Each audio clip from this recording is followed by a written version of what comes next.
Yo! Video games. What up, dudes? Matt here from YoVideogames, and I'm here to talk about my first impressions of Joker for Smash Brothers.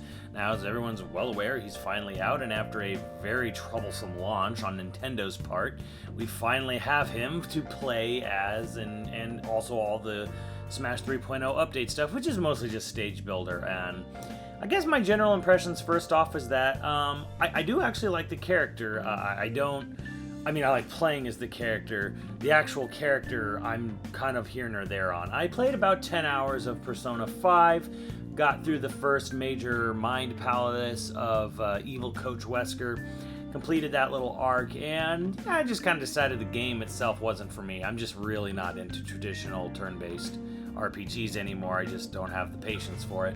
So I just didn't get into it that much. Plus, I'm really not into high school settings. So with Joker, though, with the game character in Smash, it's actually pretty cool because it takes almost everything entirely from the Mind Palace segments of the games. You're not playing on like the school rooftop or anything. They put mementos in, so everything is all about just the super stylized sci-fi fantasy aspect of the Persona series. But, I mean, that's really here nor there. As far as the actual character goes, I actually felt that he felt a lot like Sheik in his just sort of movement or feel, just moving his little scrawny ass around, and some of his, up smashes or aerial neutrals and stuff like that. So I got a weird Sheik vibe off him. It's also kind of with his gun too. It's sort of just something you just sort of like pop out when you're at a distance. So that's just kind of my general and instant feeling of it. I obviously have not played the character any extended period of time. I can't make any sort of like, oh, he's going to be, a great character in tournament setting. He's super competitive. I have no idea. I just know that if you like characters that are a little bit more faster or a little bit, more, I don't want to say floaty, but floaty kind of feels like the term. He's not a heavy. Obviously, he doesn't look like a heavy. He shouldn't be a heavy. And he's not a sword dancer, even though he uses a dagger necessarily. So you're not going to get like a Fire Emblem feel off the character either. Like I said, he kind of just feels mostly something closer to like Sheik or Greninja. He feels in that sort of aspect of him. One of the things I think I learned right away was how a lot of people felt they were going to be using his down B to quickly build up Arsene because he has his JoJo stand and that kind of like buffs him out a little bit.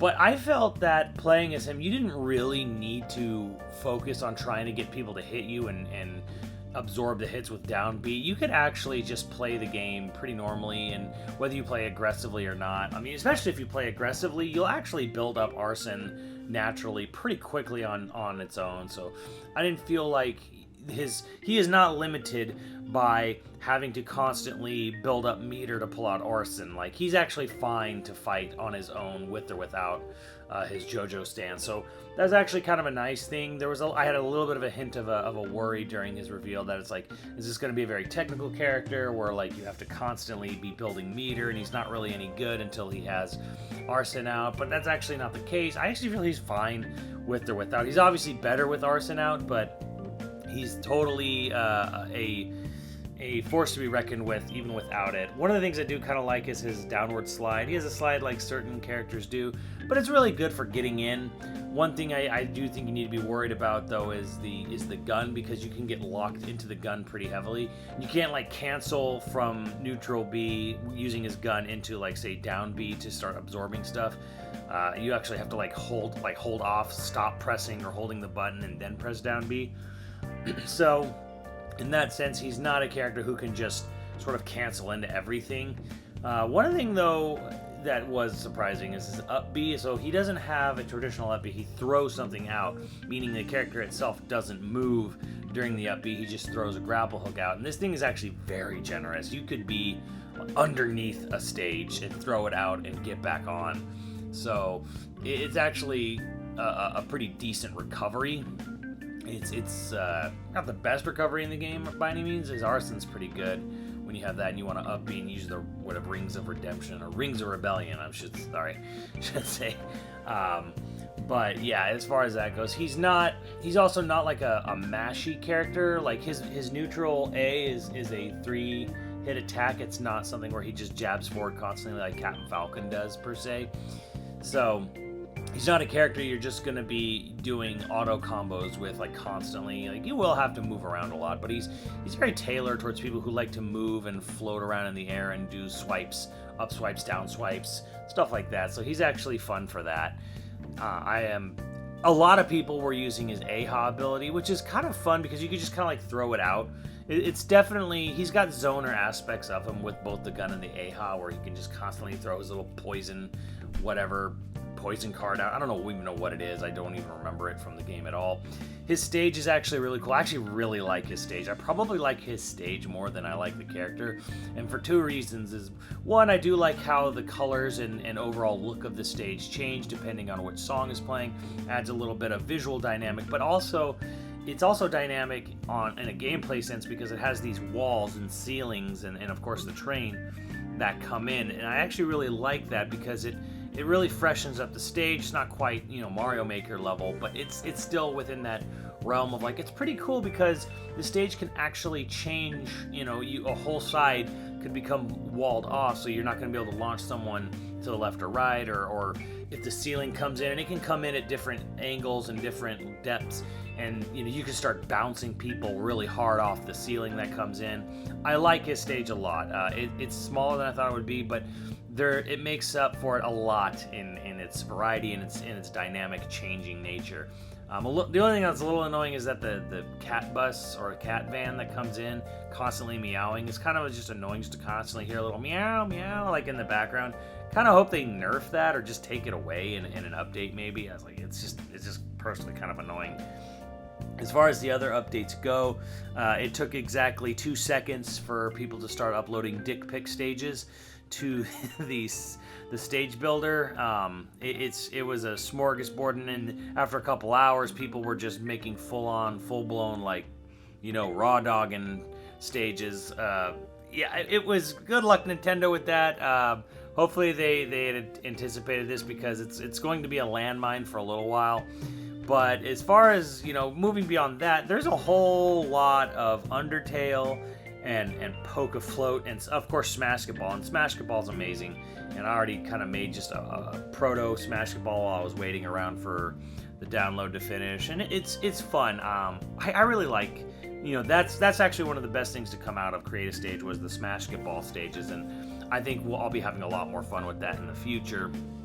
But yeah, it definitely does seem like, man, if you want to go off the first couple of hours, people really fucking want Undertale in Smash Brothers, and I don't really have any familiarity with the game, but I think it's very clear a lot of people would lose their shit if they threw in an Undertale character for download in the future. So who knows? But yeah, Poke-a-Floats was another one where people were basically trying to recreate various different ways of, or either if it was static or if it was moving character images. But yeah, Poke-a-Floats definitely seems to be back, and that's something people really want, which is interesting to me.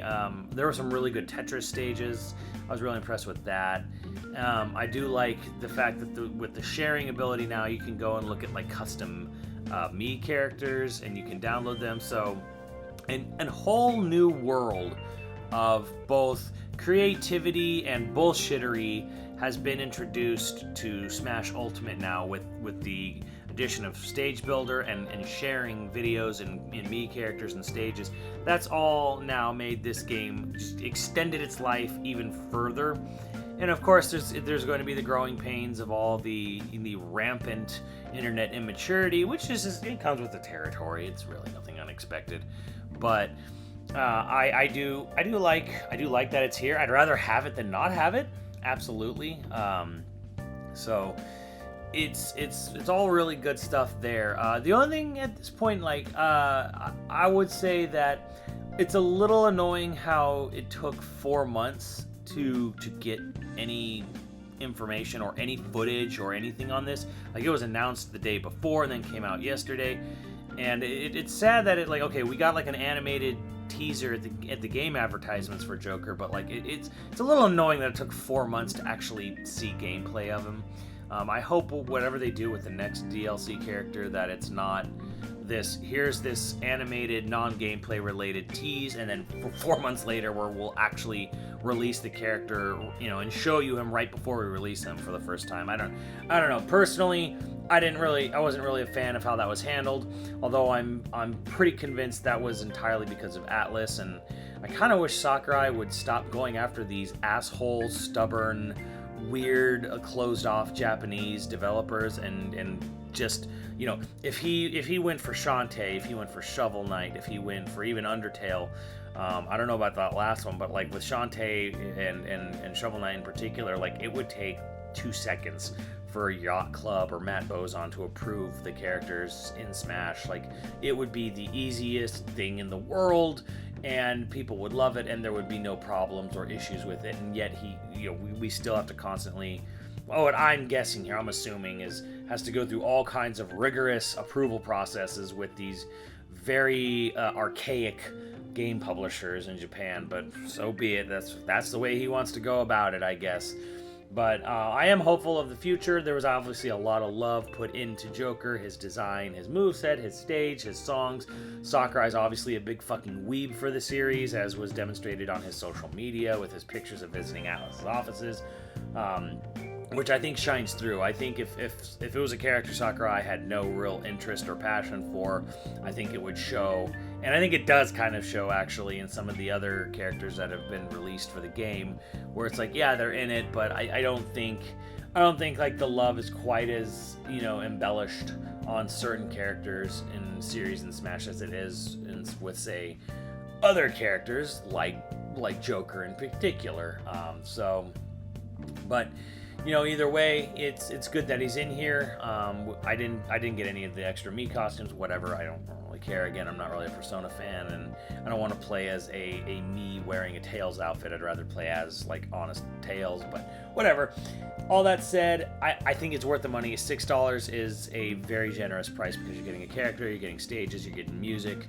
The free updates, a huge free update. It's totally worth, you know, the hopefully very small amount of, like, 10 minutes it should take to download for the free update for Stage Builder and stuff like that. Now, I haven't used the video editor because I'm always using a video editor, and it's kind of just like, oh, a stripped down version of a workstation to me. So can't see myself using the in-game video editor much.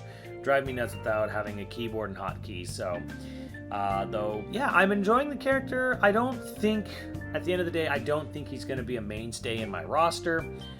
He's probably a character I will play occasionally, much like Sheik is in Smash Ultimate.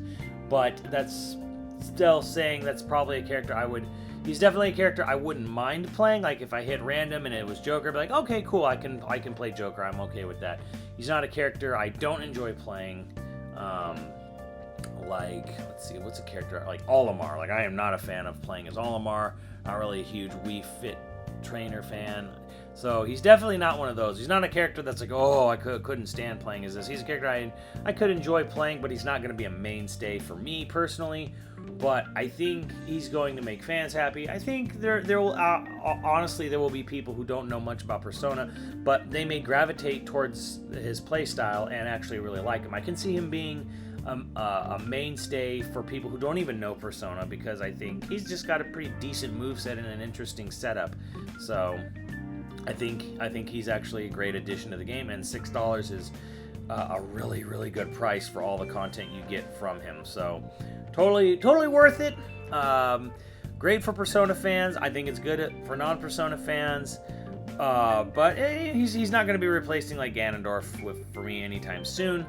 But then again, it's going to be very hard to do that with anyways. So let me know what you guys think with Joker and his additions and stuff, and I'll see you on the channel. Later, dudes.